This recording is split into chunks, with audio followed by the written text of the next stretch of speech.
Halo semuanya, terima kasih buat kehadiran kalian. Senang banget akhirnya kita bisa komsel kembali.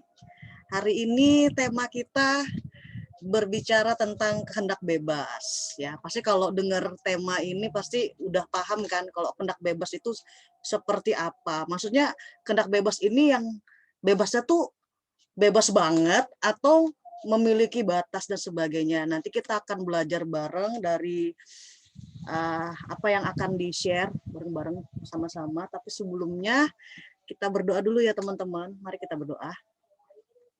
Bapa di sorga, Bapa yang kami sembah hanya dalam nama Yesus, terima kasih buat saat ini karena Engkau boleh memimpin dan menyertai kami. Akhirnya kami dapat kembali untuk belajar bersama di dalam Komsel Youth. Engkau memberkati Komsel ini ya Tuhan, sehingga wadah ini dapat kami pergunakan untuk saling sharing, saling belajar, dan saling dikuatkan dan bertumbuh di dalam iman. Tentunya di dalam Engkau Tuhan Yesus.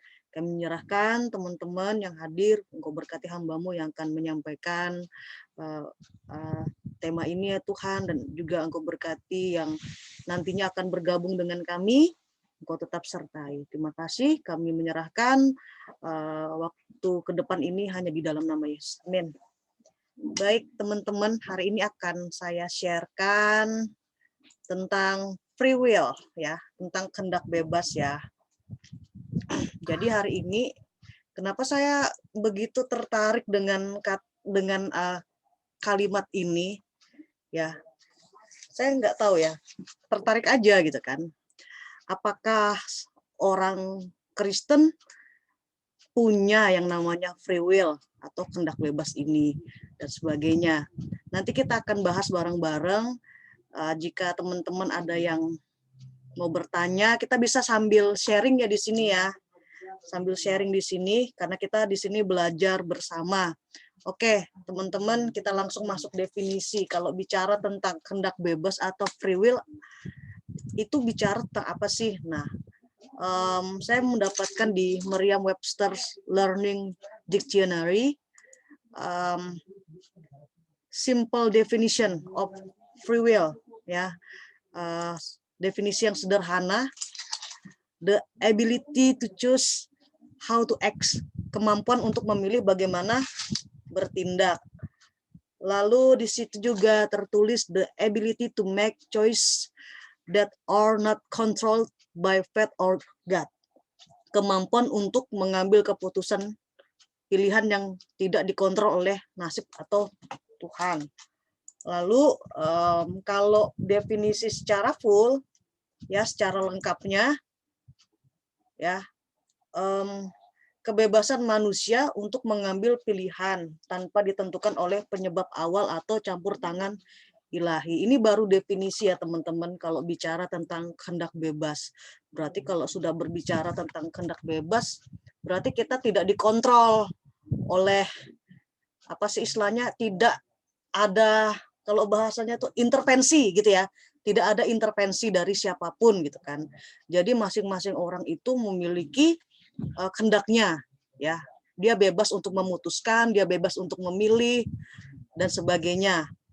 Lalu kita lihat lagi definisi berdasarkan Wikipedia. Nah, teman-teman bisa lihat kehendak bebas adalah kemampuan yang dimiliki seseorang atau sesuatu makhluk untuk membuat pilihan secara sukarela, bebas dari segala kendali ataupun tekanan yang ada. Jadi itu menurut Wikipedia ya. Jadi betul-betul kalau sudah berbicara tentang kehendak bebas, kita membuat pilihan itu secara sukarela.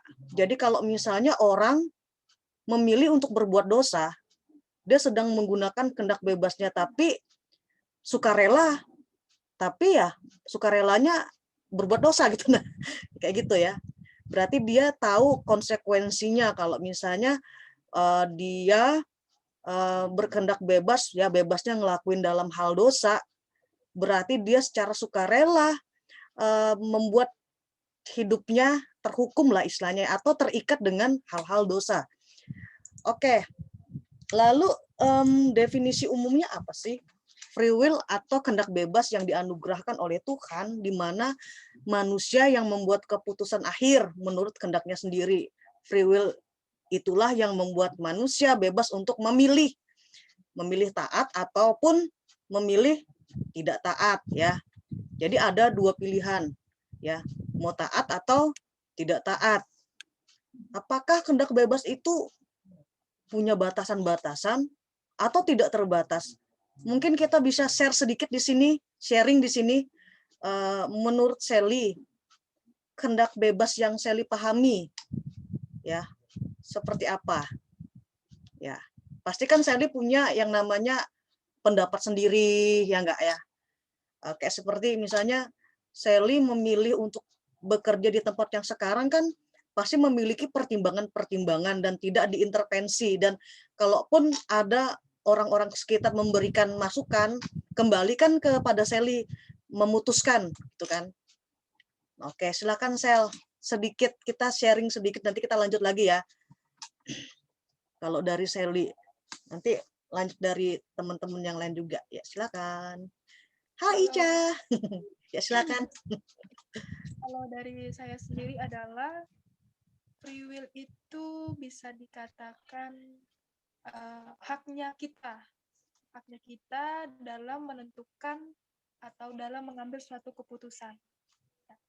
Jadi walaupun di orang-orang sekitar kita ada kasih masukan, ada kasih saran dan sebagainya, tapi kembali lagi kepada kita gitu. Karena yang ngejalani itu adalah kita. Yang ngejalani adalah kita, jadi yang seharusnya yang ngambil keputusan itu adalah kita. Gitu. Tapi tetap kita juga harus boleh mendengarkan masukan dari beberapa orang. Tapi pada akhirnya yang ngambil keputusan itu adalah kita. Kalau dibilang batasan-batasan dalam kehendak bebas atau free will ini sendiri, kalau bagi aku sih Kak ada batasannya gitu. Selagi itu masuk akal, tidak bertentangan dengan hati nurani dan tidak bertentangan dengan nilai-nilai seperti nilai dari agama, khususnya Alkitab yang kita pegang gitu. Itu sih Kak menurut saya. Oke, terima kasih Sally buat sharingnya. Dapat input yang baik ya teman-teman. Ya mungkin ada dari Cika atau Lia atau Ica. Ica baru ya, baru masuk, mungkin bisa ikut dulu ya. Kalau dari Cika mungkin ada atau belum dulu. Ya silakan. Kalau ada silakan dibuka aja ya. Ya Lia nih. Oh, kok tutup lagi? Ada? Atau lanjut? Lanjut aja dulu? Atau Lia mau ngomong? Kurang lebih sama Sally sih Kak, jadi mending lanjut. Oke, oke, sip. Ya, terima kasih Sally, terima kasih juga komentarnya Lia. Oke, kita lanjut ya. Tadi sudah sedikit di sharingkan oleh Sally, berarti ada semacam batasan juga gitu ya. Kehendak bebas ada batasan-batasannya. Tapi kita mau lihat kembali. Ini beberapa definisi yang baru kita pelajari di awal ya. Apa sih kehendak bebas itu? Ya. Jadi kalau sudah berbicara tentang kehendak bebas berarti kita membuat pilihan secara sukarela ya. Bebas dari segala tekanan ya. Berarti kitalah yang berhak untuk memilih, bukan diintervensi dari orang-orang sekitar kita. Oke. Kita mau lihat dulu manusia dan kehendak bebasnya ya. Manusia dan kehendak bebasnya. Kita perlu lihat sejarah dulu ya. Kalau kita kembali ke firman Tuhan, kita udah tahu kan sejarah manusia itu, manusia diciptakan dari mana ya. Manusia diciptakan pada hari yang keempat, diciptakan menurut gambar dan rupa Allah. Ini awalnya dulu ya, Nah, saya akan bacakan untuk kita. Menurut Kejadian 1 ayat 26, berfirmanlah Allah, baiklah kita menjadikan manusia menurut gambar dan rupa kita. Di sini ada kata kita, ya.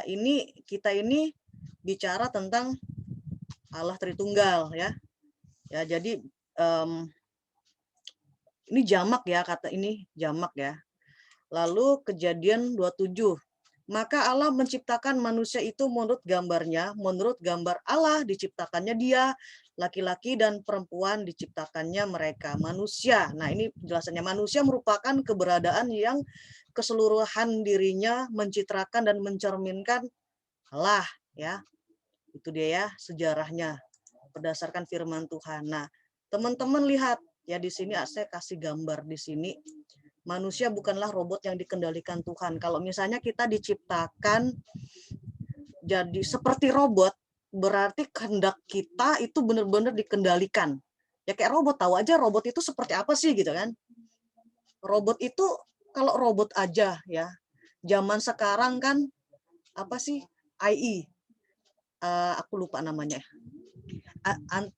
inteligensi ya, inteligensi dan sebagainya ya. Jadi zaman sekarang banyak sekali orang-orang buat robot karena teknologi makin canggih gitu ya.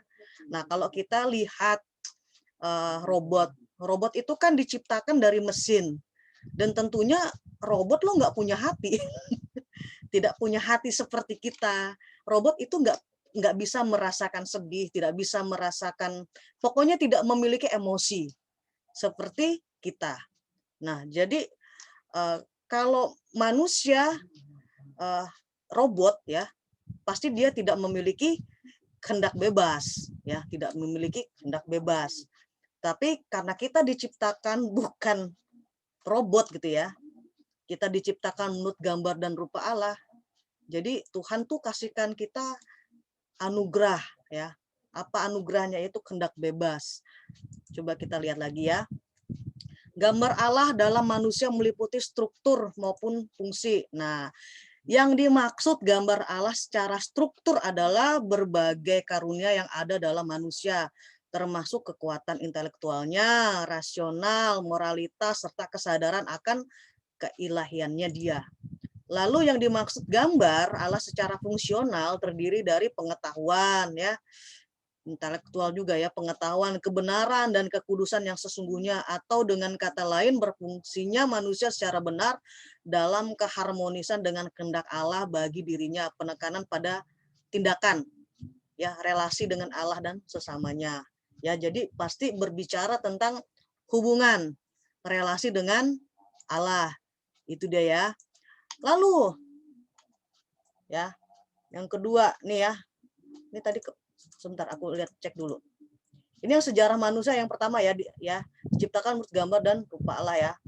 Lalu kita lihat dari pada saat manusia itu jatuh, sejarahnya ya, jatuh dalam dosa. Nah, walau manusia yang diciptakan sempurna dengan gambar dan rupa Allah, ternyata ia bisa jatuh dalam dosa. Hal itu dikarenakan Allah tidak menciptakan manusia seperti robot yang bisa diatur. Kalau kita kembali melihat kisah di dalam Kejadian ya, Kejadian 1, Kejadian 2 ya, di mana Adam dan Hawa memiliki persekutuan yang sangat intim dengan Tuhan, mereka hidup kudus ya, karena memang mereka belum jatuh dalam dosa. Lalu masuk ke pasal yang ketiga. Nah, disinilah muncul ya, ya. Karena manusia itu kan diberi ya, Tuhan memberi kehendak bebas kepada mereka, Tuhan memberikan perintah kepada manusia, tetapi manusia lebih memilih tidak taat ya, memilih tidak taat. Nah, itu dia. Karena ini tadi Allah tidak menciptakan manusia seperti robot ya. Ya, itu dia. Jadi manusia bisa memiliki kehendaknya. Oke, lanjut.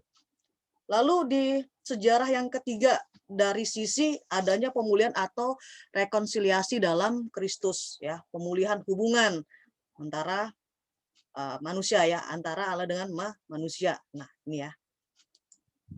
Nah, Allah telah memberikan jalan keluar, yaitu dengan adanya rekonsiliasi atau pemulihan di dalam Yesus. Nah, yang pertama itu bicara apa yang dipulihkan. Gambar Allah yang ada di dalam manusia itu dibaharui. Ya, dibaharui. Nah, ini dia. Pembaharuan ini memampukan manusia untuk terarah secara benar kepada Allah. berbicara tentang relasi dengan Allah ya, bisa berhubungan dengan Allah. Lalu yang kedua, memampukan manusia secara benar terarah kepada sesama. Berarti hubungan dengan Allah bagus, hubungan dengan sesama juga bagus. Lalu yang ketiga, memampukan manusia untuk dapat menjalankan fungsinya untuk berkuasa dan memelihara ciptaan Allah secara benar. Berarti bicara tentang relasi yang benar dengan bumi dan isinya. Seperti itu ya. Jadi hubungan dia dengan Allah benar, relasinya, lalu yang kedua sesamanya, lalu merambat kepada pemeliharaan alam dan sebagainya. Ya, kalau di pelajaran kelas 7 di bab 4 ngajar ya, itu bicara tentang bagaimana manusia diberikan tanggung jawab untuk memelihara alam dan sekitarnya. Nah, itu ya. Lalu ini yang pertama ya, bagaimana Allah memulihkan ya melalui jalan yaitu Yesus ya. Lalu yang selanjutnya ini ya, pembaruan gambar Allah ini tidak bersifat statis, melainkan suatu proses yang terus-menerus, pengudusan yang berlangsung ya, terus-menerus, sehingga seseorang itu atau orang percaya itu mencapai pemuliaan ya. Jadi aku mau jelaskan sedikit lagi ya, supaya lebih jelasnya lagi kayak gini. Pada saat kita menerima Yesus sebagai Tuhan dan Juru Selamat kita, ya, pastikan hubungan kita itu kan dipulihkan ya, dipulihkan. Tuhan jadikan kita itu orang yang dibenarkan, orang yang dikuduskan. Nah, Tuhan memberikan karunia pada saat kita menerima anugerah atau karunia keselamatan itu. Nah, bukan cuma sampai di titik itu saja, tetapi pada saat kita menjalani kehidupan bersama dengan Tuhan, nah ini yang dinamakan proses pengudusan yang berlangsung secara terus-menerus. Itu dia. Jadi kita berjalan di dalam Tuhan, di dalam anugerah Tuhan. Diperbaharui, makanya ada istilah manusia baru yang terus-menerus diperbaharui. Itu dia. Manusia yang terus-menerus diperbaharui. Nanti pada sampai ke titik yang terakhir, nah ini pemuliaan. Ya, pemuliaan. Di manakah kita dimuliakan nanti pada saat kita pulang ke rumah Bapa? Itu dia. Ada titik-titiknya gitu nah. Jadi enggak bisa langsung juga kan memang proses kan. Nah itu dia. Lalu yang B ya, adanya pemulihan atau rekonsiliasi dalam Kristus. Selain gambar Allah yang dibarui, yang kedua gambar Allah yang disempurnakan.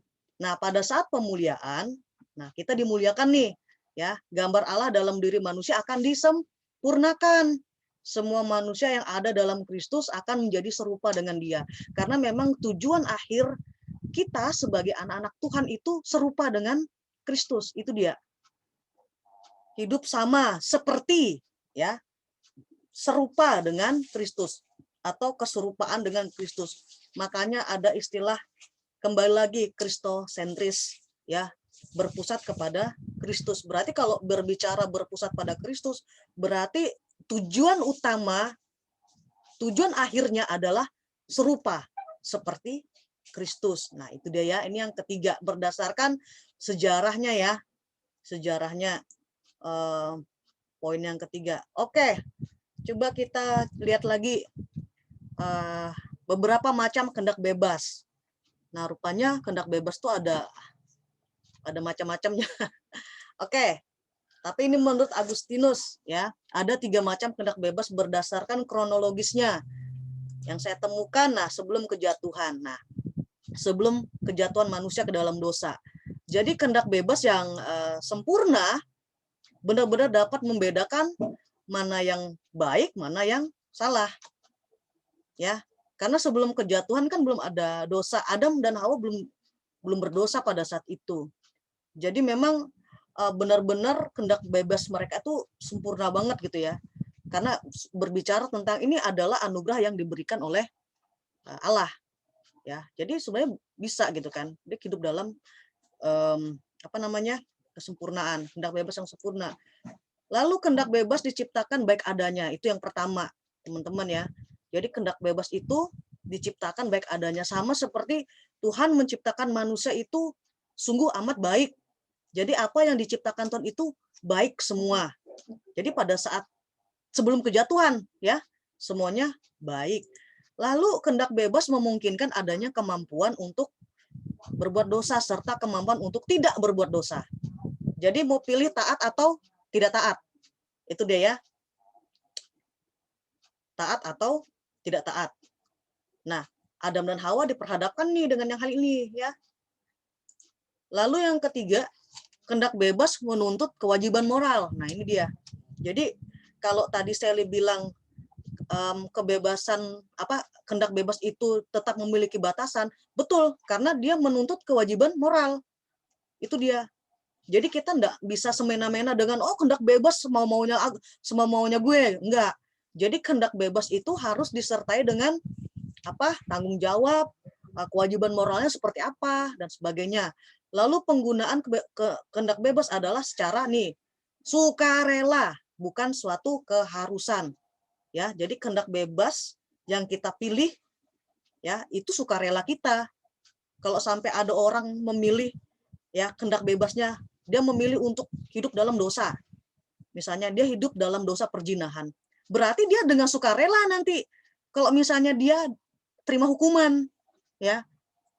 Itu aja kan? Dengan sukarela dia dengan sukarela dia ditahan oleh kuasa iblis gitu. Nah, dengan sukarela memberi diri untuk diperhamba oleh roh jahat. Nah, itu dia ya. Oke. Lalu yang kedua ya, kehendak bebas memungkinkan manusia untuk melakukan tindakan bebas. Yang seperti apa? Tindakan bebas, tindakan sukarela, bukan suatu paksaan. Lalu tindakan bebas bicara tentang tindakan yang ditentukan oleh diri sendiri. Nah, ini yang pertama ya teman-teman. Yang pertama sebelum kejatuhan, berdasarkan kronologisnya dulu ya. Lalu yang kronologis yang kedua, nah setelah kejatuhan, nah gambar Allah dalam diri manusia telah rusak total oleh dosa. Jadi manusia memiliki natur ya, naturnya natur dosa gitu. Nah, seperti itu. Lalu dalam kejahatan itu sendiri manusia mempunyai kemampuan untuk jatuh dalam dosa karena keadaannya yang bisa berdosa. Ya, karena keadaannya yang bisa berdosa. Kemampuan untuk jatuh, bisa jatuh. Ya, karena tadi poinnya tadi setelah kejatuhan. Lalu hilangnya kebebasan. Manusia masuk dalam perbudakan dosa. Kebebasan itu menjadi suatu perbudakan oleh dosa. Salah satu contoh, misalnya ada seorang anak ya. Seorang anak ini tidak mau hidupnya diatur oleh orang tuanya. Dia ingin bebas. Dia ingin bebas dengan aturan yang dia buat sendiri. Dan dia pergi dari rumahnya. Lalu dia pergaulannya sangat bebas. Dia lebih memilih, aku mau pergaulan bebas, aku lebih menikmati pergaulan bebas, misalnya seks bebas, misalnya dia kayak gitu. Dan misalnya dia memilih seks bebas. Karena menurutnya, aku kan berhak untuk menentukan pilihan hidupku. Karena aku punya kehendak bebas. Nah, padahal apa yang dia sampaikan itu sebenarnya dia sedang mengalami ini perbudakan. Ya, jadi tidak ada orang yang benar-benar bebas pada saat dia mengatakan bahwa aku melakukan ini, misalnya aku melakukan seks bebas supaya aku bebas, tidak perlu aturan. Sebenarnya di balik itu dia terikat oleh perbudakan dosa. Paham ya teman-teman? Itu dia. Jadi kalau misalnya ada orang mengatakan aku ingin bebas, tapi dia tetap bikin dosa, ya dia tetap terikat gitu. Nah, dia nggak bebas gitu. Ini kayak gitu ya. Lalu selanjutnya yang C, kacaunya pengetahuan. Walau manusia masih mampu berpikir, namun kemampuan berpikirnya jauh di bawah keadaan manusia sebelum kejatuhan. Nah, jadi pengaruh juga nih, ya. Pengaruh juga, kacau pengetahuannya. Makanya jangan heran kalau misalnya kita nih pikirannya kacau juga, ya pikiran cemar, pikiran jahat, pikiran porno, pikiran sia-sia dan sebagainya, karena ini tadi jatuh dalam dosa, itu dia ya. Lalu hilangnya kasih karunia Tuhan, manusia ada dalam penghukuman Allah. Nih lihat nih. Hilangnya kasih karunia Tuhan. Lalu munculnya dosa kedagingan. Dosa pemenuhan keinginan daging termasuk nafsu-nafsu yang tidak benar. Kita pasti bergumul dalam poin yang ke E. Saya yakin itu, ya. Pasti kita bergumul dalam hal-hal ini. Karena sebenarnya manusia itu satu aja sih sebenarnya keinginannya. Satu aja, ingin puas. Ingin puas gitu kan. Ya terserah mau puasnya pakai apa gitu kan. Pemuasan diri. Tetapi pada saat manusia ingin memuaskan diri dengan cara-cara yang tidak benar, dia tidak akan pernah puas, tetapi dia malah terbelenggu oleh dosa dan sebagainya. Tapi pada saat seseorang itu memberikan hidupnya kepada Tuhan Yesus, dia memperoleh pemuasan yang sejati, melebihi daripada misalnya seksualitas, melebihi daripada pacaran, melebihi daripada kekayaan. Ya, pemuasan di dalam Yesus tuh melebihi semuanya. Jadi makanya firman Tuhan mengatakan di dalam Matius itu ya, jika kamu letih lesu dan berbeban berat, cari Tuhan gitu. Intinya kayak gitu kan. Datanglah kepadaku semua yang letih lesu dan berbeban berat. Ya, dan sebagainya. Sebenarnya kan intinya manusia itu dalam menjalani hidup ini tuh kan lelah gitu ya. Terus yang dicari tidak bisa memenuhi dan sebagainya. Sebenarnya manusia itu hanya membutuhkan Tuhan yang paling dasar ya, membutuhkan Tuhan Yesus di dalam kehidupan dia. Kalau kita benar-benar ada Yesus di dalam kehidupan kita, pemuasan yang sejati itu benar-benar kita rasakan. Itu dia. Lalu kematian fisik. Nah, jadi oleh karena gambar Allah dalam diri manusia telah rusak total oleh dosa, maka kita mengalami kematian fisik. Ya, kematian fisik. Pasti kita, tubuh kita yang fana ini akan kembali kepada debu tanah. Ya, itu dia. Lalu yang G, warisan dosa diturunkan ke seluruh umat manusia. Jadi pada saat Adam dan Hawa buat dosa, jadi bukan hanya dosa mereka saja yang ada pada mereka, tapi dosa itu turun sampai ke kita gitu. Nah, melalui apa? Generasi melalui darah, keturunan. Makanya juga ada istilah kan, dosa keturunan yang gitu ya. Dosa keturunan itu kan dari garis apa? Dari garis keturunan lewat darah. Itu dia. Ya. Lalu apa lagi? Nah, oleh karena itu kebebasan itu pun berubah ya. Berubah ya. Ada hubungan erat antara kehendak bebas dan dosa ya. Oke. Nah, apa itu? Karena manusia memilih berbuat jahat, maka masuklah dosa. Lalu manusia jatuh secara sukarela, tidak dipaksa. Ya, jadi kalau misalnya manusia jatuh dalam dosa, berarti memang dia yang mau tuh, gitu nah. Ya, mereka yang mau gitu kan. Tidak dipaksa. Jadi kalau misalnya orang lebih memilih, aku enggak mau pilih Yesus, aku mau memilih yang lain, berarti dia dengan sukarela memberi diri untuk dihukum. Ngeri ya?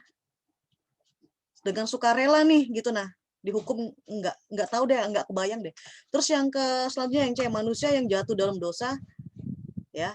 Manusia yang jatuh dalam dosa kehilangan kebebasannya untuk melakukan perbuatan baik tanpa pertolongan Tuhan. Apalagi, nah itu ya, di C aja ya. Manusia yang jatuh dalam dosa kehilangan kebebasannya untuk melakukan perbuatan baik tanpa pertolongan Tuhan. Jadi kalau kita berbuat baik itu memang berdasarkan dorongan Roh Kudus ya. Itu dia. Tapi di sini katakan manusia yang jatuh dalam dosa kehilangan kebebasannya. Jadi yang dilakukan kecenderungan hal yang jahat. Nah, dalam kasih karunia, nah ini yang poinnya yang selanjutnya yang ketiga ya. Dalam kasih karunia, hanya oleh kasih karunia melalui iman sajalah manusia mampu melakukan kebaikan. Namun kasih karunia itu sendiri bukanlah pilihan manusia. Kasih karunia itu Tuhan yang berikan. Paham ya? Itu dia. Kasih karunia diperlukan untuk menanggulangi kehendak yang jahat. Itu dia, menanggulangi, mengantisipasi. Ya, intinya kayak gitu ya. Jadi kita, teman-teman, kita bersyukur kita hidup di bawah kasih karunia Allah. Ya, supaya apa? Supaya kita juga tahu apa sih yang Tuhan inginkan dalam kehidupan kita gitu kan. Kayak gitu. Lalu yang selanjutnya hanya orang-orang yang telah diselamatkan yang betul-betul bebas. Kasih karunia dibutuhkan untuk memelihara hukum Tuhan. Ya, kitanya gitu ya. Kalau kita hidup di dalam kasih karunia Tuhan, kita menyadari bahwa Tuhan kita menyadari akan apa yang Tuhan lakukan pada kita pasti akan memelihara hukumnya, yang melakukan firman Tuhan. Lalu kasih karunia Allah bekerja dalam kehendak bebas manusia secara misterius. Ingat teman-teman, secara misterius dan sulit untuk dilukiskan. Ya, kita tuh nggak tahu cara kerjanya tuh seperti apa, ya. Misterius banget. Salah satu contoh cara kerja Tuhan yang sangat misterius, ya. Contoh sederhana seperti Maria. Maria dikandung dari Roh Kudus. Lalu Maria mengandung kan, lalu melahirkan anak yang bernama Yesus. Cara kerjanya kayak mana? Nggak ada yang tahu kan? Kalau misalnya ada orang berasumsi, oh cara kerjanya begini-gini, mungkin dia seperti manusia pada umumnya beranak pinak. Kita nggak bisa memikirkan masa sih kayak gitu kan. Sedangkan ini kan pekerjaannya Tuhan gitu kan. Nah gitu dia. Jadi memang cara kerjanya Tuhan dalam kehendak bebas itu misterius. Nah kurang lebih sama seperti cara kerjanya Tuhan terhadap Maria. Ya, kok sampai dia mengandung dari Roh Kudus sehingga melahirkan anak yang bernama Yesus. Kita nggak bisa tahu, tapi memang kita membutuhkan hal ini, istilahnya, ini namanya rahasia ilahi gitu nah, ya. Ini rahasia ilahi yang tidak semua orang itu bisa menguak misteri ini, tuh nggak bisa. Dengan kita percaya saja, dengan kita paham bahwa ini pekerjaannya Roh Kudus, itu membuat kita itu semakin datang kepada Dia, semakin kayak memuja Tuhan gitu nah, semakin bersyukur atas anugerahnya. Kok kita bisa diselamatkan ya, kayak gitu nah. Itu dia ya. Oke. Nah, ini lagi ya. Menurut Calvin, kebebasan sejati terdiri dari 3 aspek. Ya. Calvin ini adalah tokoh Alkitab ya, Johannes Calvin. Ya. Kebebasan dari kewajiban memenuhi hukum Taurat sebagai syarat keselamatan. Nah, itu dia. Ini kebebasan sejati ini dia artikan kebebasan dari kewajiban memenuhi hukum Taurat sebagai syarat keselamatan. Ya, berarti dia kalau dari poin yang pertama berarti bebas untuk melakukan firman gitu kan. Maksudnya syarat keselamatan ini maksudnya kayak bukan syarat yang kayak yang di awal gitu enggak, tetapi lebih kayak bicara tentang dalam menjalani kehidupan ini ya, kita tuh sedang mengerjakan keselamatan gitu nah. Lalu kita perlu yang namanya memenuhi hukum Taurat. Hukum ini maksudnya hukum Allah, hukum Alkitab, di dalam Alkitab itu ya. Hukum Taurat 10 hukum yang ada ya, 10 perintah Allah. Lalu kebebasan untuk mentaati hukum Allah dengan sukarela. Nah, jadi kebebasan sejati itu adalah kebebasan untuk mentaati hukum Allah dengan sukarela, didorong oleh rasa syukur kita. Karena kita sudah diselamatkan, karena kita sudah ditebus, maka saya akan melakukan hal yang baik, bukan karena saya mau diselamatkan, karena saya sudah selamat nih, gitu nah. Lalu kebebasan dalam kaitannya dengan perkara-perkara eksternal yang di luar ya, yang dalam dirinya sendiri tidak ditentukan. Ini artinya nih ya, atau bicara tentang legalisme sih ini. Kalau yang poin yang ketiga, kebebasan kaitan dengan perkara eksternal dalam dirinya sendiri tidak ditentukan. Nah ini saya poin yang ketiga saya belum bisa jelaskan, tapi dia lebih kepada legalisme ya. Terus jadi ciri dari kebebasan sejati adalah pertama, tidak bertentangan dengan hukum. Hukum siapa? Hukum Tuhan. Ya. Kedua, tidak bertentangan dengan pelayanan kita ya. Tidak bertentangan. Kalau misalnya bertentangan, patut dipertanyakan apakah kebebasan yang kita jalani adalah kebebasan sejati atau seperti apa. Lalu yang ketiga, ciri dari kebebasan sejati adalah kebebasan untuk mengasihi. Jadi dalam poin yang ketiga ini kita nggak boleh yang namanya pilih-pilih kasih gitu ya. Ada teman saya mengatakan apa ya? Aku apa ya? Jangan-jangan aku apa ya? Bahasanya tuh gimana ya? Jangan-jangan aku nih mengasihi orang tuh nggak tepat gitu nah. Kayak gitu. Padahal kan dalam hal mengasihi itu kan mau orang itu baik, mau orang itu jahat, kita tetap mengasihi. Jadi semuanya tuh pantas mendapatkan kasih kita. Walaupun kadang ada orang yang tidak mau menerima. Ya biasa aja sih. Itu sangat biasa. Ya, oke. Ini kayaknya yang terakhir nih. Pengaruh kehendak bebas bagi manusia. Pengaruhnya apa? Bagi orang yang belum mengalami pemulihan atau rekonsiliasi, ya, pemulihan hubungan dia dengan Allah, dengan Yesus, keadaan kehendak bebas mereka adalah, nah ini lihat, kejatuhan manusia membuatnya mengalami kerusakan total, berarti kerusakan yang menjangkau setiap aspek natur manusia, termasuk rasionya, kehendaknya, seleranya, bahkan dorongan-dorongannya. Jadi kecenderungan orang yang memiliki kehendak bebas seperti ini, dia lebih ngikutin hatinya. Maksudnya hatinya dalam artian yang belum dipulihkan ya, yang belum mengenal Tuhan, itu maksudnya. Jadi menurut dia itu baik ya, dia lakukan itu baik. Padahal kalau kita kembali lagi ke firman Tuhan, oh nggak benar. Salah satu contoh, ada kalau di Kutai Barat, ada orang yang menganggap, oh main judi itu bagus kok, baik aja. Itu malah membuat perekonomian di tempat kita makin baik, misalnya kayak gitu ya. Misalnya begitu. Tapi orang yang sudah mengenal Tuhan, tahu firman Tuhan mengatakan, loh, judi itu nggak baik, itu dosa. Itu dosa. Dan jadi memang ada pandangan yang berbeda dari orang yang belum mengalami pemulihan dengan orang yang sudah mengalami pemulihan. Nah, itu dia ya.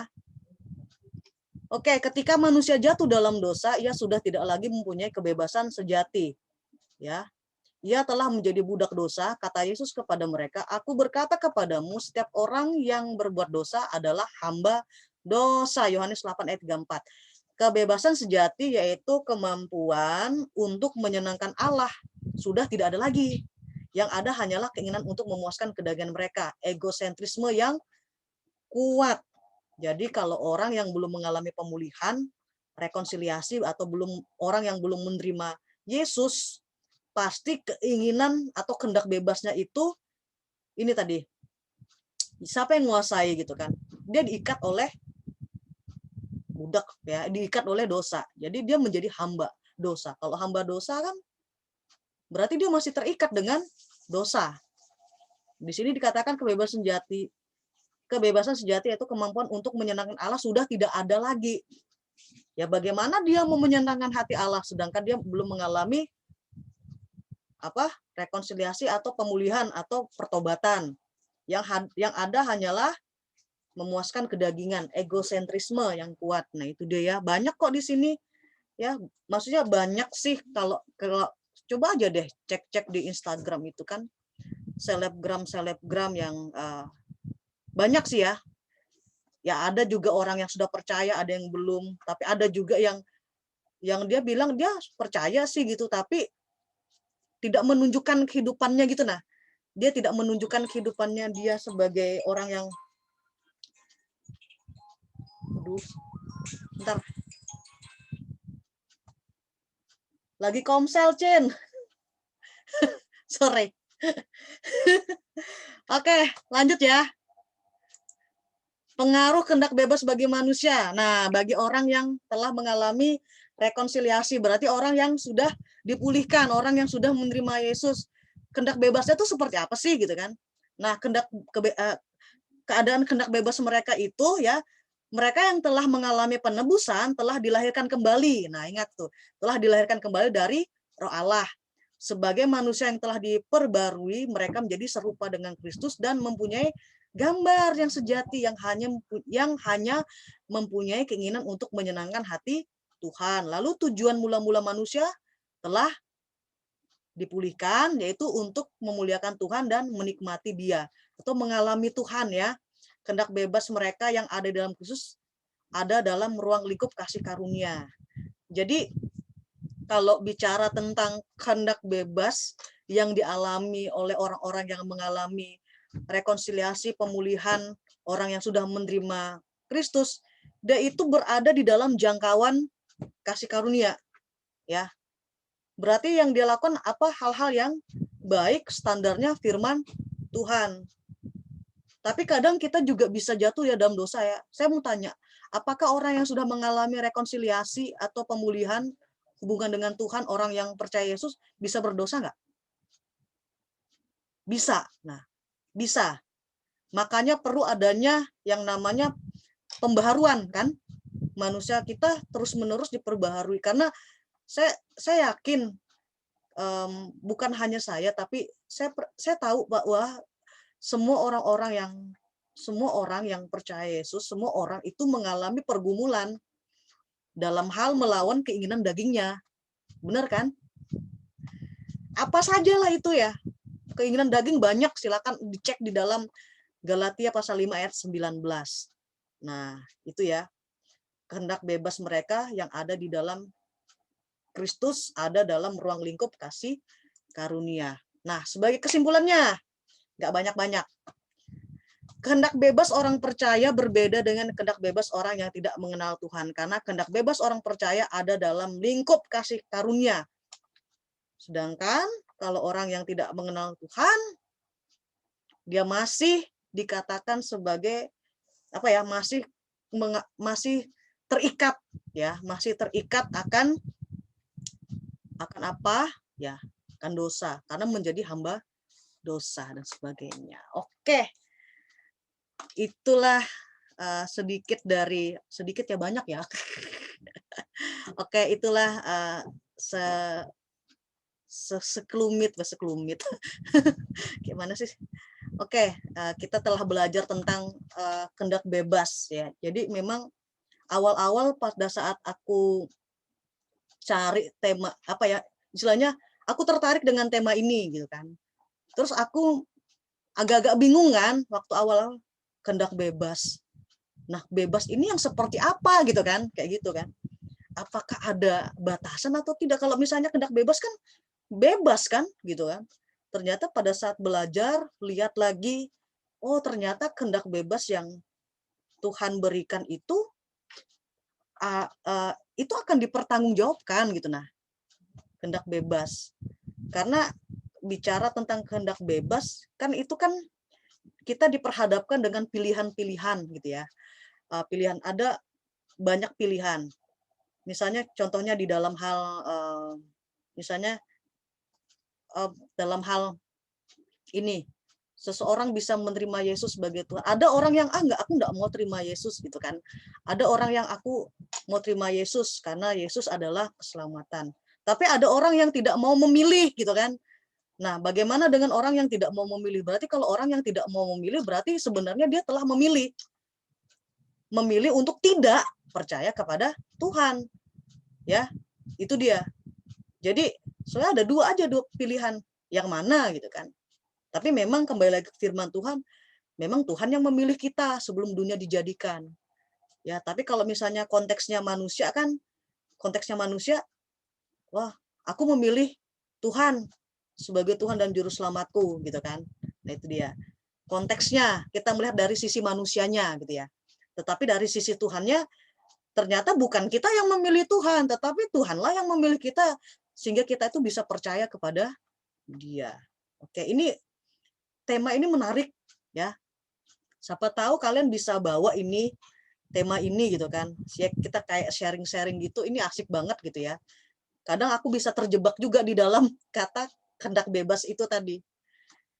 Itu dia. Ternyata kehendak bebas yang dimaksud tetap pada koridor, kalau kamu dikasih karunia ini, kamu kayak harus tanggung jawab. Kayak contohnya, Tuhan memberikan talenta. Kan ada yang dikasih 1, 2, dan 5. Dan ternyata bukan cuman dijalani saja gitu kan, tapi benar-benar kayak dikelola ya. Karena kalau kembali ke firman Tuhan tentang talenta itu kan bicara tentang uang ya. Kalau yang ininya gitu kan, dititip gitu ya, dititip berarti kita kembangkan itu gitu kan. Nah, berarti dengan Tuhan memberikan kehendak bebas kepada kita, seperti yang talenta ini, berarti Tuhan mau kita bertanggung jawab dengan apa yang Tuhan berikan kepada kita. Tuhan mau kita bertanggung jawab dengan pilihan-pilihan hidup kita. Nah, jadi memang dalam menentukan pilihan hidup ini susah-susah gampang. Ya, agak susah-susah gampang juga. Karena kan kita nggak tahu nih ke depannya seperti apa. Kita kan masih merencanakan nih ke depannya tuh seperti apa gitu kan. Kita kan nggak tahu gitu kan. Orang itu kok bisa jadi sukses itu dimulai dari keputusannya juga sih. Dan dimulai dari tindakan-tindakan yang dia ambil. Oke, sampai di situ dulu. Ada yang ingin sharing ya tentang kehendak bebas. Ya mungkin pada saat aku menyampaikan menyampaikan materi yang ada, mungkin teman-teman sempat terpikir atau terlintas di dalam benaknya tentang kehendak bebas seperti itu. Oke, silakan. Mau dari Cika, mau dari Lia, mau dari Ica, atau dari Sally lagi. Ya, silakan.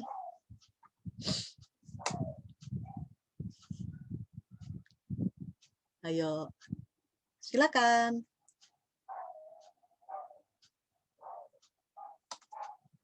Dari Cika, mungkin ada yang mau dibagikan lagi, mau di-sharekan lagi, mungkin ada penyampaian yang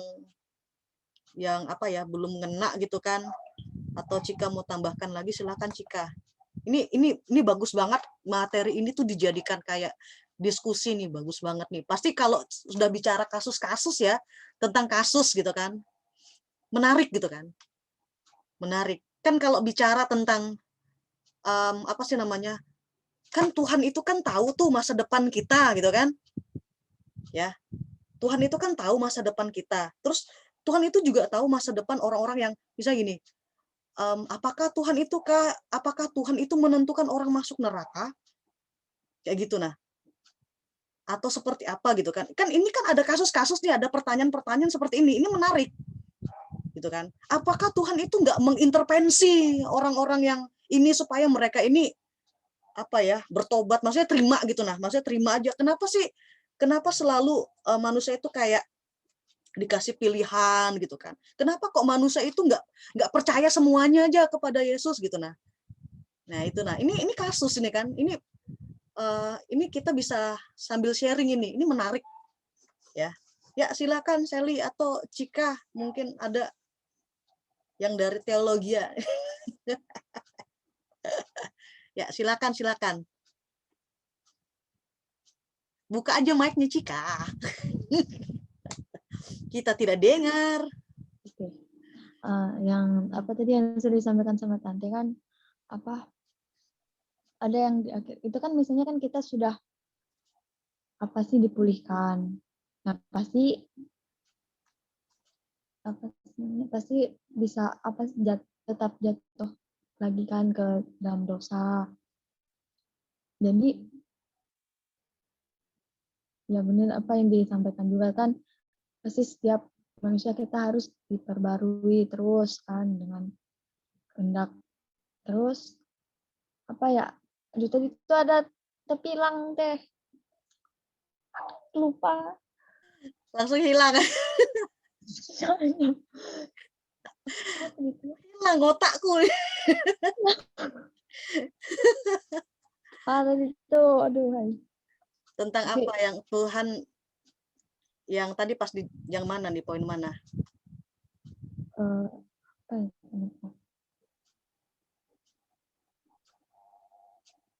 Apakah Tuhan itu menetapkan, misalnya orang yang nggak percaya itu, apakah Tuhan menetapkan orang yang nggak percaya gitu kan? Nah, kenapa sih Tuhan nggak jadikan semua manusia ini percaya semuanya kepada Dia gitu? Kayak gitu. Kan padahal sebenarnya bisa gitu kan? Iya. Kenapa harus begitu gitu ya? Ya. Nah, sebenarnya kembali lagi sih ke kehendak bebas itu gitu kan? Kehendak bebas. Karena memang Tuhan itu kan maha kuasa ya. Tuhan itu maha kuasa.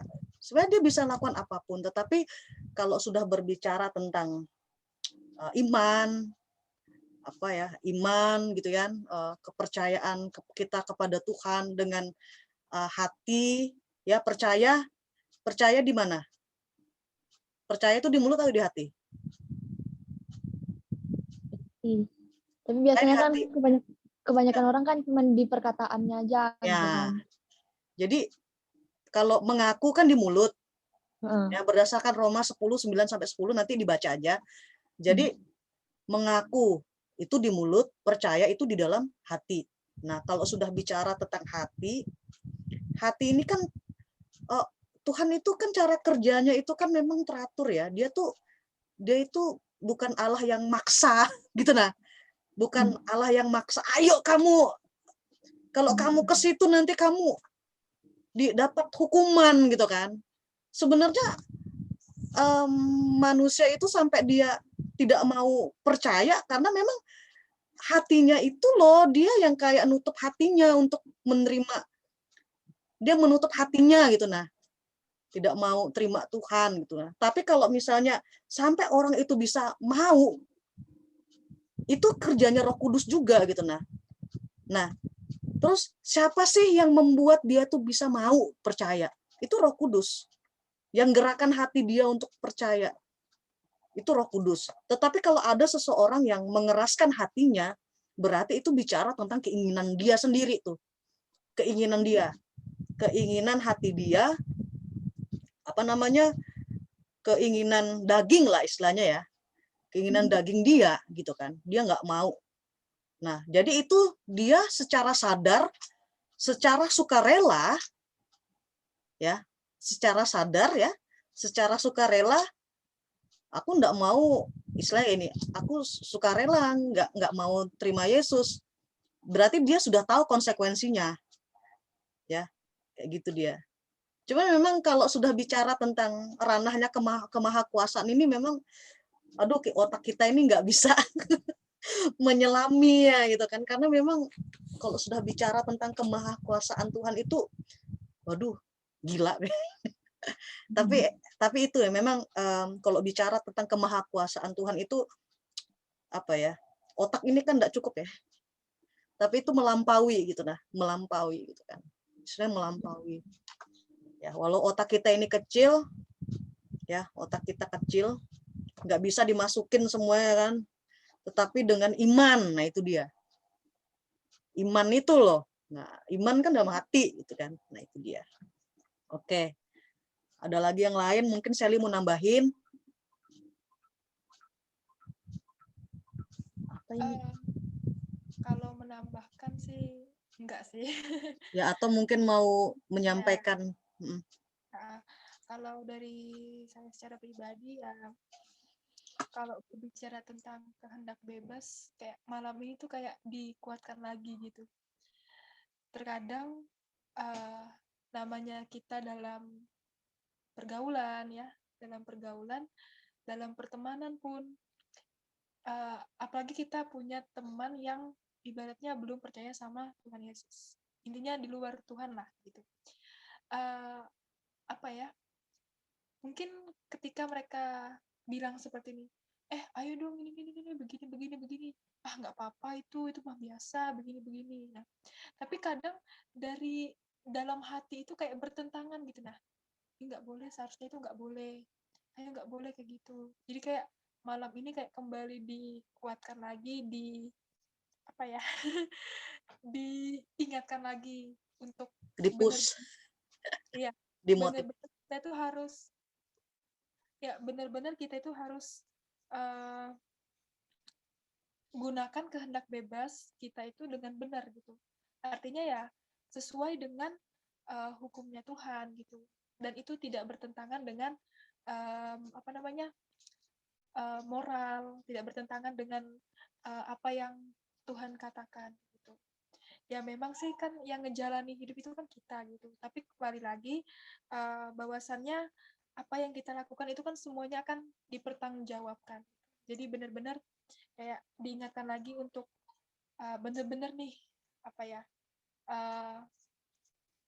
menghadapi kehidupan ini benar-benar bertanggung jawab gitu. Oke, mungkin itu aja sih. Terima kasih Kak Udit, sharingnya menguatkan. Ya, Sangat terima kasih Sally buat masukannya. Ya, jika ada dari Lia tentang yang kita bahas atau mungkin menanggapi atau mungkin ada semacam apa ya tadi yang seperti kayak disampaikan Sally gitu kan, melalui pelajaran kita bersama tentang kehendak bebas mungkin kita dibukakan kembali gitu kan.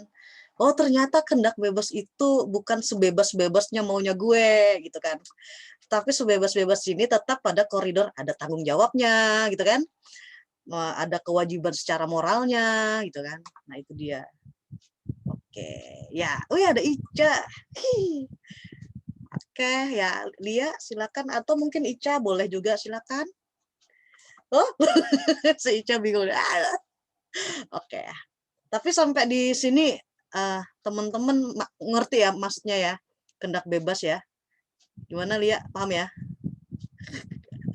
Agak susah ya, ini kehendak bebas susah banget untuk gimana sih bebas gitu kan?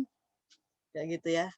Cuman kan kalau kita ini kan sudah tahu ya, kita kan belajar nih kayak misalnya tentang bebas tuh apa sih gitu kan. Jadi kalau bebas itu kan bener-bener yang wah bebas gitu kan. Ternyata ya kalau sudah bicara tentang kehendak bebas di dalam konteksnya firman Tuhan, berarti ya kehendak bebas kita punya pilihan, kita diperhadapkan dengan pilihan-pilihan yang ada, kita mengambil pilihan yang tepat dan jangan sampai merugikan kita karena pilihan yang kita ambil itu ya pilihan yang kita pilih, yang kita ambil itu kan sukarelanya kita gitu nah. Nah, pasti semuanya ada akibatnya. Entah itu akibatnya nanti apa ada sebab dan akibat. Ada akibatnya nanti entah itu baik, entah itu tidak jadi, makanya kita harus bisa memilih keputusan yang benar. Kalau sudah bicara tentang mengambil keputusan, kita juga perlu hati-hati juga, kita juga perlu banyak berdoa juga gitu kan ya. Ya kan pernah dulu kan aku menyampaikan kesaksianku ya tentang aku memilih untuk ngambil kuliah S2 lagi, harus ngulang lagi. Itu kan nggak langsung jebret ngambil enggak, digumulin gitu kan, digumulin selama berapa minggu sampai 1 bulan digumulin dulu sampai akhirnya benar-benar yakin oh ini memang Tuhan, dan ternyata Tuhan itu memang luar biasa pada saat kita itu berdoa, kita menentukan pilihan kita menentukan pilihan kita, terus kita berdoa, terus kita perlu minta tanda itu ya, tapi juga tandanya jangan tanda aneh-aneh gitu kan. Misalnya tandanya Tuhan aku mau pilih jurusan ini tapi tandanya aku pingin punya pacar itu kan aneh rasanya. Itu aneh itu kan. Jadi tandanya yang realistis aja lah gitu kan, yang realistis kan. Walaupun memang aku masih jomblo belum punya pacar, tapi jangan juga maksain diri gitu kan. Jangan juga nanti takutnya nanti malah jadi ya kacau gitu kan, nggak fokus dengan keputusan yang ada. Jadi realistis lah ya. Jadi tanda yang kemarin aku minta itu, Tuhan jika ini memang Tuhan kendaki buat hidupku ya, ambil kuliah lagi di sini, aku berdoa terus juga, berikan aku damai sejahtera. Itu aja tandanya, berikan aku damai sejahtera. Pada saat kamu Tuhan menjawab ya, Tuhan menjawab dengan apa yang kita sudah pilih. Kalau ada timbul damai sejahtera, itu sudah jawaban Tuhan buat kamu. Nah itu dia ya. Jadi ini cuman share sedikit tentang pilihan ya. Jadi dalam hal menentukan keputusan, pilihan-pilihan, kita harus berpikir secara jernih, apalagi sudah berbicara tentang kehendak bebas. Apalagi kalau sudah bicara tentang kehendak bebas, kita sebagai orang percaya jangan sebebas-bebasnya kita gitu kan. Nah, itu ya. Jadi kita perlu juga mengontrol perkataan kita gitu kan. Terkadang juga perkataan kita ini bisa menyakitkan orang kan, bener kan? Bisa juga gitu kan ya, namanya kita tuh selalu hilap gitu kan, tapi aku enggak suka kalau sedikit-sedikit dibilang hilap enggak suka gitu. Nah sedikit-sedikit hilap, jadi ada kasus orang ya, aduh kasus seorang bapak ini, aduh kasusnya jelek banget gitu kan, dia memperkosa cucunya yang berumur 7 tahun, bayangin, sampai meninggal. Lalu dia katakan apa? Saya hilap, saya paling nggak suka orang mengucapkan kata hilap. Dia bersembunyi di balik kata hilap. Padahal itu dilakukan terus-menerus. Jadi inilah kita bisa pelajari bersama ya. Kembali lagi dalam hal kehendak bebas. Jadi ingat, kehendak bebas itu ada tanggung jawabnya di dalamnya. Kehendak bebas memang kita secara sukarela memilih, tetapi kita punya yang namanya kewajiban moral di dalamnya. Ingat juga bahwa kehendak bebas yang Tuhan berikan kepada kita itu merupakan anugerah atau kasih karunia. Ya, anugerah atau kasih karunia yang harus kita pertanggungjawabkan di hadapan Tuhan kelak. Kiranya apa yang kita bisa pelajari bersama, kita dapat saling menguatkan satu sama lain. Saya minta maaf kalau misalnya di dalam penyampaian ini ada hal-hal yang saya ucapkan tidak berkenan, atau ada poin yang saya nggak jelaskan karena memang saya belum bisa menjelaskan di bagian itunya. Mungkin di kesempatan lain saya bisa menjelaskannya lebih lagi. Ya, terima kasih. Jika ada apaan sih? Aku sendiri aja ngomong, kalian diem aja gitu kan? Kayak mana sih? Oke. Ya, silakan. Aku minta tanggapannya masing-masing ya, boleh ya? Ya, mulai dari Melia Korisa Elria nih. Silakan.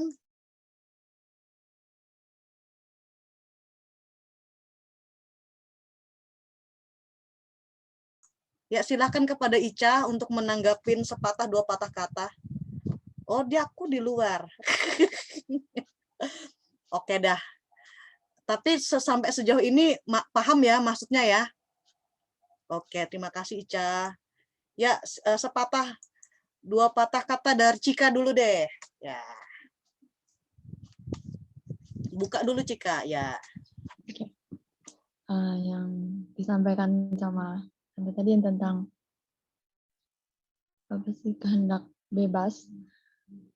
Ya, semakin di sini semakin paham, oh ternyata nggak bebas-bebas amat kita menjalani gitu kan. Pasti ternyata kalau di luar kehendak apa sih namanya manusia mungkin yang kayak belum dipulihkan, masih istilahnya belum kenal dengan Tuhan, pasti secara bebas gitu kan, sukarela mereka mau melakukan ini melakukan itu.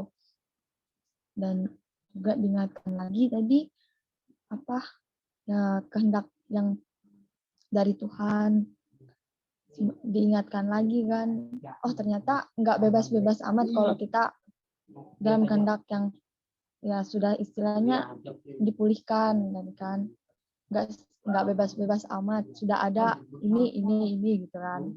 Jadi ya kembali lagi diingatkan, oh ternyata paham, ternyata nggak bebas-bebas kan yang kita harapkan gitu kan, bebas gitu ya gitu deh. Terima kasih Cika. Mungkin Joshua mungkin ada mau ditambah? Joshua, adakah? Kalau ada, boleh. Kalau tidak, kalau belum, ada? Belum. Oh ya sudah. Oke ya. Ya, selanjutnya dari Lia dulu. Nanti Sally yang menutup ya.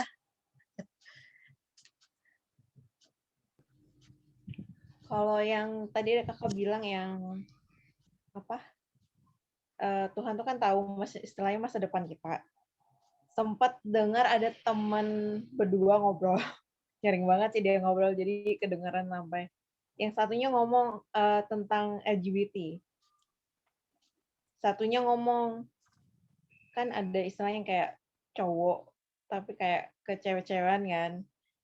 Nah dia bilang ya itu memang udah ditakdirkan gitu. Dia ngomong kayak gitu kan. Terus ya pasti ya, yang satunya nih jawab, ya nggak mungkin lah, masa ditakdirkan, istilahnya istilahnya itu kan jelek gitu loh. Maksudnya menyalahi aturan lah istilahnya. Dia bilang, karena kan manusia tuh dikasih kehendak untuk memilih. Dia ngomong, nah dari Komsel hari ini kan udah terjawab dengan jelas tuh, mana kita dikasih pilihan buat menentukan kehidupan kita. Cuman ya perlunya ada batasan itu supaya semuanya itu berjalan dengan baik, nggak yang melakukan hal kejahatan dan ya hal-hal yang nggak benar lainnya. Itu aja sih, Kak. Oke, terima kasih Lia. Jadi terjawab ya Lia ya. Mau tambahkan sedikit kalau untuk yang Tuhan itu nggak pernah menakdirkan. Jadi kata takdir itu sebenarnya nggak ada sebenarnya. Kita nggak pakai, kekristenan itu nggak pakai istilah takdir gitu. Nggak ada itu. Kalau nasib ya iya. Nasib iya ya.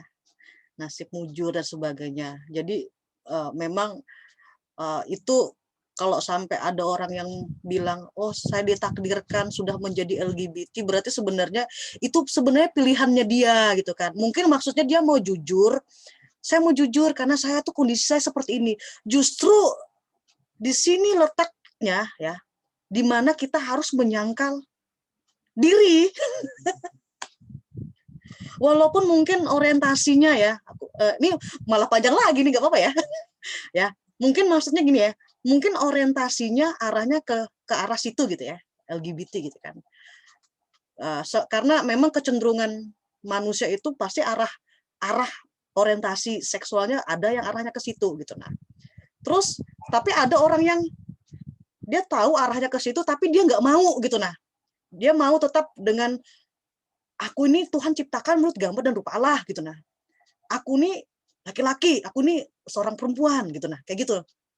Nah, walaupun dia memiliki orientasi seksual yang menyimpang, tapi dia kayak nekan, maksudnya kayak gini, ini yang harus disangkal. Paham, ngerti nggak? Disangkal. Makanya kita perlu pikul salib, sangkal diri. Yang disangkalnya kayak gini gitu. Pokoknya hal-hal yang menyimpang di dalam diri kita, itu yang harus kita doain terus gitu kan.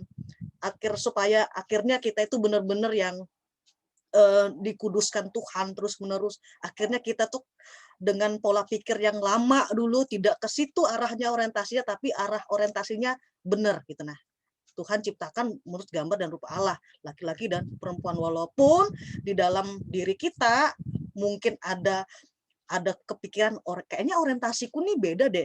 Nah, ini yang harus disangkal, paham nggak? Itu dia. Jadi perlu disangkal.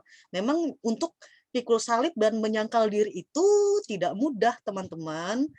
Ya, tidak ada yang mudah. Oke, itu dari saya. Nah, apa supaya lebih lebih lengkap lagi lah istilahnya ya. Ya, terima kasih Lia membuka tabir, membuka tabir. Ya, silakan Sally. Kalau dari saya secara pribadi, kalau berbicara tentang kehendak bebas ya, berarti ya seperti yang tadi sih sudah disampaikan, yang pilih kita, memang yang menjalani hidup itu kita, gitu. Kita yang tahu kemampuan kita seperti apa gitu.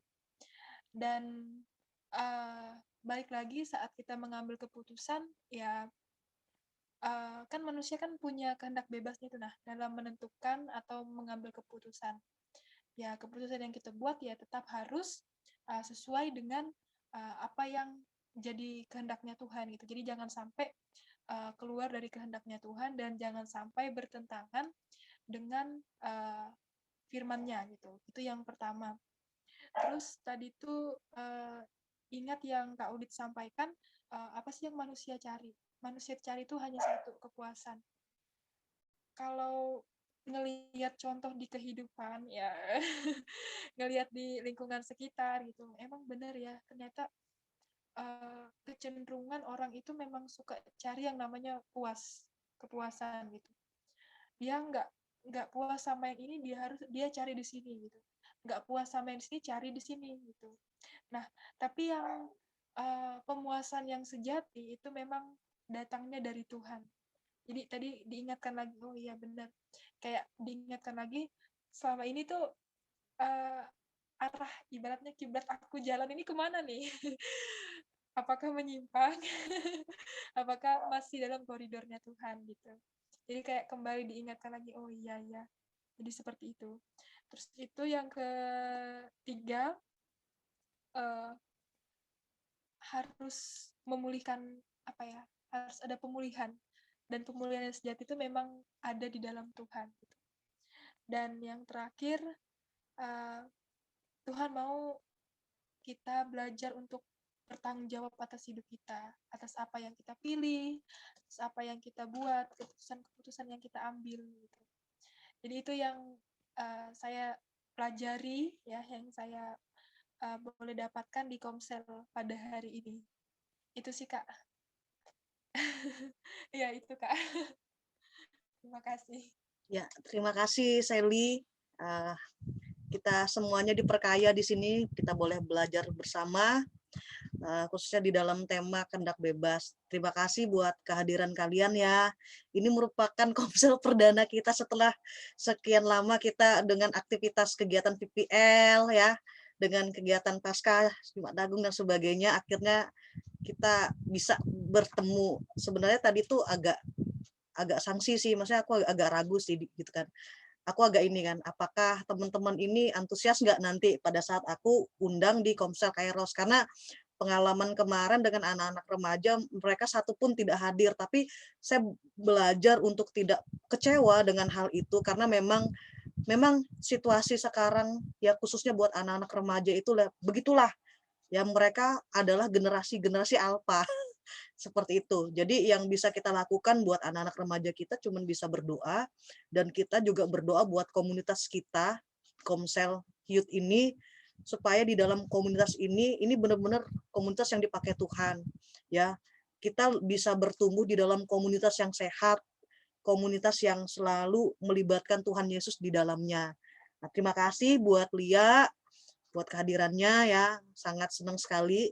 Karena kemarin sakit, tapi berharap cepat baik terus ya, dapat beraktivitas seperti sedia kala. Terima kasih juga Ica, walaupun walaupun tadi sempat latihan dan juga menyempatkan diri untuk ikut Komsel, juga senang banget di sini ya. Akhirnya istilahnya berarti Tuhan lah yang menggerakkan hati sehingga boleh sama-sama ikut gabung. Terima kasih juga Cika, Joshua, terima kasih ya. Kiranya apa yang disampaikan juga kita bisa belajar dari tema kehendak bebas. Jadi kehendak bebas bukan sebebas-bebas jagoan gitu ya, tetapi tetap ada tanggung jawabnya ya. Kalau kamu misalnya merasa diri, oh sehat-sehat aja, aku mau makan banyak-banyak, biar aku kenyang, biar aku gemuk dan sebagainya. Bagus, cuman kalau terlalu banyak dan menyalahi nanti bisa apa? Bisa kena apa namanya itu? Kena kolesterol, tekanan darah tinggi dan sebagainya. Jadi nggak boleh bebas-bebas juga ya. Harus tetap jaga gitu ya. Terima kasih juga Sally, banyak hal yang menjadi masukan juga. Kiranya kita semakin hari semakin bertumbuh di dalam Tuhan, kita saling mengingatkan satu sama lain. Oke, Komsel kita hari ini telah selesai di pukul berapa nih? Pukul 9, pukul 8:42, dan minggu depan di Jumat di jam 7.15 tetap mengundang teman-teman kembali, dan jangan lupa ajak teman-teman yang lain untuk ikut di dalam Komsel kita bersama, kita bertumbuh bersama di dalam persekutuan yang sehat. Oke, kita akan tutup pertemuan ini. Saya minta dengan hormat kepada Saudari Sally untuk pimpin kita di dalam doa penutup. Oke, teman-teman, baiklah, mari kita sama-sama berdoa. Mari kita satu dalam doa. Segala pujian, syukur hanya bagi nama-Mu ya Bapa, sebab Engkau adalah Allah yang layak kami sembah. Engkau adalah Allah yang layak kami tinggikan di dalam setiap kehidupan kami. Kami bersyukur ya Bapa, di mana pada malam hari ini kami boleh bertemu satu dengan yang lain dalam Komsel Kairos pada malam hari ini. Kami bersyukur Bapa, kami boleh diingatkan kembali Bapa, untuk betapa pentingnya kami harus bertanggung jawab atas pilihan, atas keputusan yang kami buat ya Tuhan. Kami sadar Bapa bahwa kedagingan kami lemah.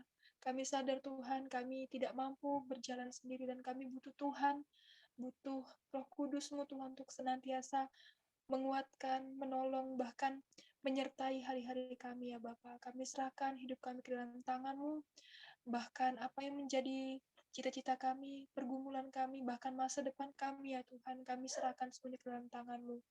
Kami tetap menyerahkan ya Tuhan buat teman-teman lainnya yang belum sempat bergabung, biarlah kiranya Tuhan mereka boleh digerakkan hatinya Tuhan untuk mereka boleh sama-sama bergabung dalam komsel kami pada malam hari ini.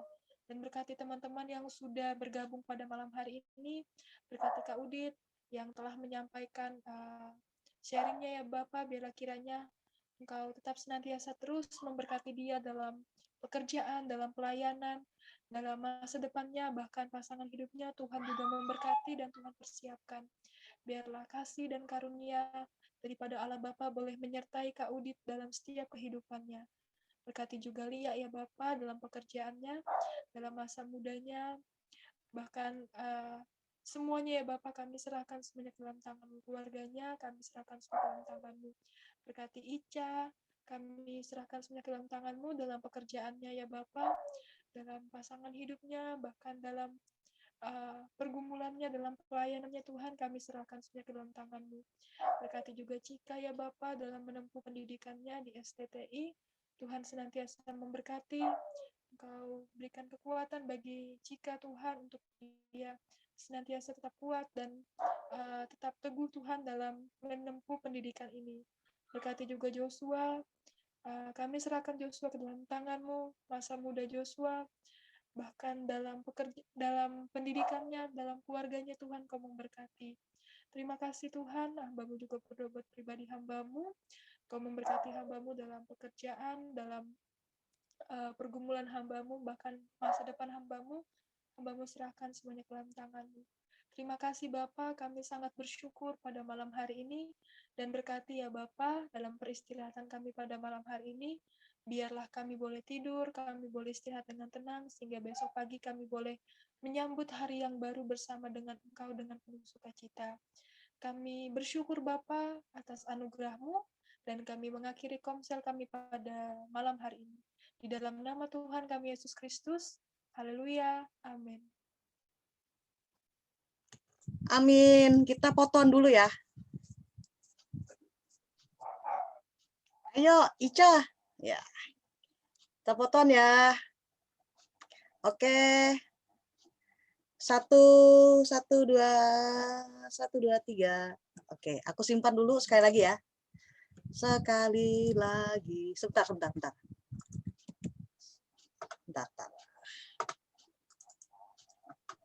Oke. 1, bentar.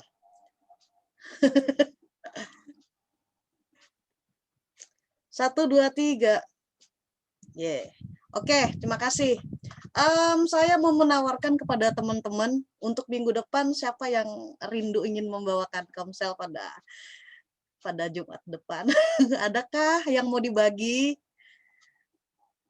Siapa tahu ada yang mau dibagi kan, bisa di-share di dalam komsel kita gitu kan. Jadi nggak mesti saya terus yang harus berbicara. Siapa tahu saja kalian punya hal yang baru yang kalian alami, yang bisa juga dibagikan sama kita-kita. Oke. Gimana Sally? Ada Kak Sel? Adakah? Belum kepikiran sih. Belum kepikiran. Siapa tahu kan bersedia gitu kan. Oke.